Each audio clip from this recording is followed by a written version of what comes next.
والصلاة والسلام على من لا نبي بعده أما بعد فأعوذ بالله من الشيطان الرجيم بسم الله الرحمن الرحيم وإذا لقوا الذين آمنوا قالوا آمنا وإذا خلا بعضهم إلى بعض قالوا أتحدثونهم بما فتح الله عليكم ليحاجوكم به عند ربكم أفلا تعقلون. د سورة بقرة درس روان دی. نننی درس د آیات نمبر 76 نا شروع کیږي. وإذا لقوا الذين آمنوا قالوا آمنا وإذا خلا بعضهم إلى بعض قالوا أتحدثونهم بما فتح الله عليكم ليحاجوكم به عند ربكم أفلا تعقلون.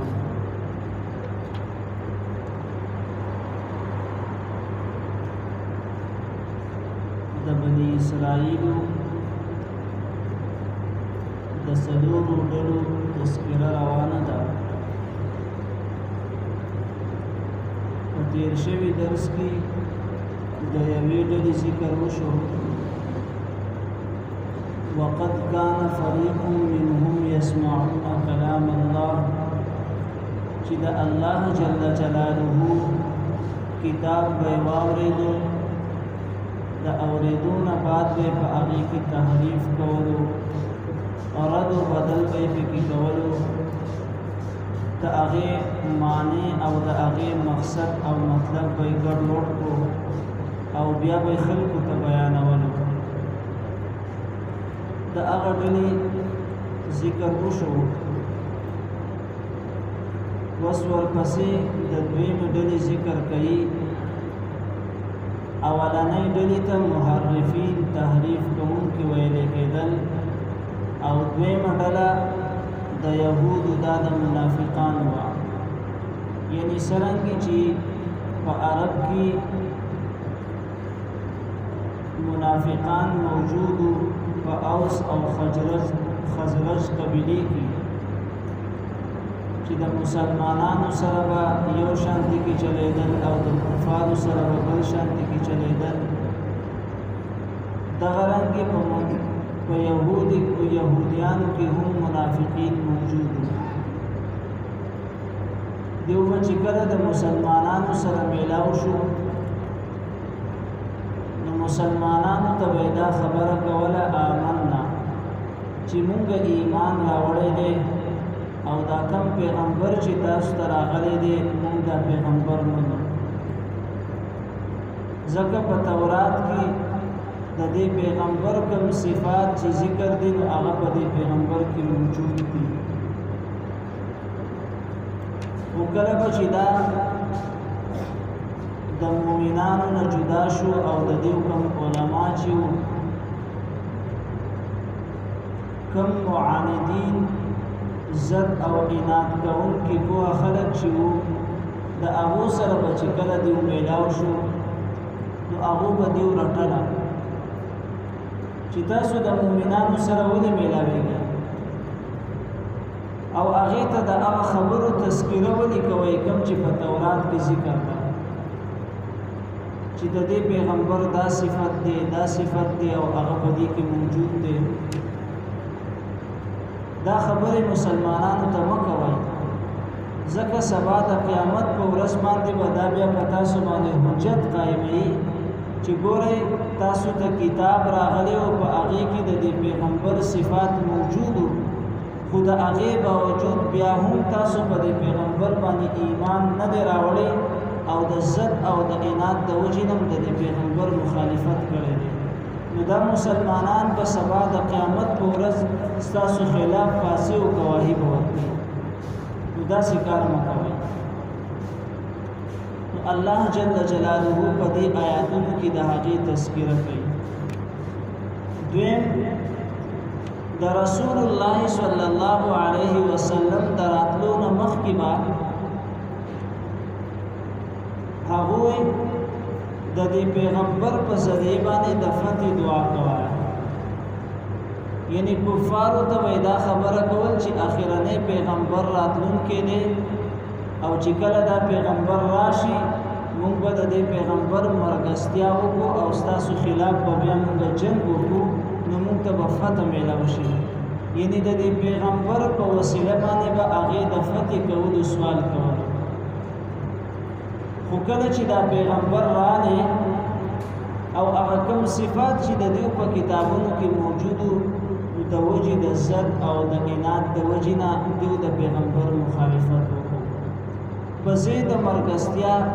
د هغه خلاف سازشونه شروع کړل الله فرمایي واذا لقوا الذين او کله چې دیو میلاو شي د هغه کسانو سره امنو چې ایمان راوړل دي یعنی مؤمنانو سره چې کله دی میلاو شي نو قالوا وایدو آمنا مونږ ایمان راوړل دي و اذا خلا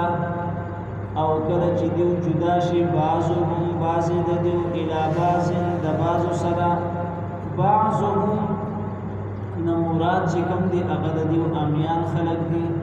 او الی بعض نو مراد هغه د دیو علما دي یعنی د دیو د امیان چې کله د دیو د علماء سره او په خلکو سره یو شي نو هغه ورته بیا خبره کوي قالوا وایدوتا اتحدثونهم ای بیانوي تاسو دیوتا بما هغسا فتح الله چې خودنه کړ د الله علیکم تاسو ته یعنی د دیو دا کوم په خلک شدینو دی نه په خلکو ته زورانه ورکړي چې ګورئ تاسو د مسلمانانو ته هغه خبرې کوي د کم علم چې الله تاسو له درکړي دي ليحاجوکم د دې لپاره چې دلیل ونیسي په تاسو باندې په دې سره عند ربکم فنز درب تاسو افلا تعقلون نو آیا تاسو د عقل نه کار نه اخلئ یعنی لږ د عقل نه کار واخلئ تاسو ته چې الله کوم پوهه درکړل ده او تاسو ته چې کوم علم دی نو هغه د مسلمانانو ته مخه او لا يعلمون نو د دې جواب ورکړو آیا دې نه کویږي په دې خبره باندې ان الله یقینا الله پاک يعلم کویږي ما په سبانی یسرون چې پټای دی او ما او په سبانی يعلمون چې ښکار کوي دی یعنی د دیو دا نظریه وا او دا سوچو چې مونږ ته الله کوم علم راکړی دی کچری مونږ دا علم خلقو ته بیان نکو او د دې وضاحت ونه کو نو د قیامت په ورځ باندې به په دې باندې په مونږ باندې پکړ نه ځکه چې خلق به د دې خبرو نه خبر نه هغه ته به د دې سيزونه علم نه نو الله جل جلاله به بیا مونږ نه نسی او الله د دې خبرې جواب ورکو چې ګوره تاسو ته چې الله کوم علم درکړی دی کچری تاسو دا پټوي او ښکار کوي الله په دې باندې په دې تاسو سره به دې حساب کتاب کیږي ومنهم او سنی د دیونا امیدون آمیان دی لا يعلمون الكتاب چې نه پوهیږي په کتاب باندې د دې سینه وس د درې ډلې ذکر شروع کیږي یو ډله په دې کې هغه محرفین چې د الله په کتاب کې به تحریف کولو دویم ډله د منافقین وا چې هغه به منافقت کولو د مسلمانانو سره به یو شانتي کې او د خپل يهوديانو سره بیا بل شانتي کې د دې څخه د درې ډلې ذکر دی درې ډله په دې کې چې وا هغه د امیان وا لا يعلمون الكتاب هغه ته د کتاب علم نو په کتاب باندې نه پوهیدل بالکل امیان او جټ خلک صرف د هغه علماء چې ورته کوم بیان کړي او کوم څه چې د یو بل نه اوریدلو په هغه باندې پوهو او په دې امید باندې پراته چې زمون د علماء چې دي او زمون د پوهه خلک چې دي بس دا به د قیامت په ورځ مونږ د الله د عذاب نه خلاصي او زمون د بارا بدا سفارش کوي لکه څنګه چې په نن زمانه کې د زینو خلکو خیال دی چیرې زمون کم امامان چې دي یا زمون پیران چې دي د دې په لاس کې مونږ لاس ورکړی دی دا په پوری صراط باندې مونږ پوری باسي او د الله په دربار کې به زمونږ دپاره سفارش هم کوي مونځ کولو ته ضرورت نشته رجوع کولو ته ضرورت نشته بس مونږ خپل پیر صاحب او خپل مولوي صاحب خوشحاله کړی دی بس دا زمونږ دپاره هر څه دی دا یوازې د نن زمانې خبره نه ده 1400 کاله مخکې په یهودیانو کې هم دغه شانتي خلک موجود وو چې هغو په خپل علماو باندې اعتماد کړی او د هغو په حق کې حامله کړی نو الله وفرمایل چې په هغو کې یوه ډله داسې وه چې هغه امیانو او هغو ته د کتاب علم نه و خو صرف د هغو کم علما او پوهه خلک چې د هغې تابعداري کړي او د هغې په ګمراهۍ کې هغې پسې ورپسې شوي ومنهم او ځینې د دوی نه امیجون امیان دي لا يعلمون الكتاب نه پوهېږي په کتاب باندې الا مگر امانیه تابعداري کوي د خواهشاتو د ملایانو خپلو وانهم او ندي دي الا يظنون مگر ګمان کوونکي یعنی اټکل ګمان کوي چې څوک ورته څه خبره مونږ بس هغې پسې ورپسې د خبرې تحقیق نه کوي په مسله باندې ځان نه پوهه کوي د دې آیات لاندې مفسرینو ذکر کړل دي چې یو کس دی هغه د قرآن مجید الفاظ صرف زده کړي دي د قرآن مجید تجوید هم زده کړی دی په ښه انداز سره تلاوت کوي خو د دې په تفسیر باندې نه پوهېږي د قرآن مجید په ترجمه په معنا مفهوم باندې نه پوهېږي نو هغه هم د امیانو په صف کې شامل دی یعنی تش د قرآن مجید الفاظ د کول یا د هغې حفظ کول یا تجوید کول دا کافی نه دي اصل مقصدی څیز چې دی نو هغه د قرآن په مفهوم او په معنا باندې او د قرآن مجید په تفسیر باندې ځان پوهه کول امی دا د امیجون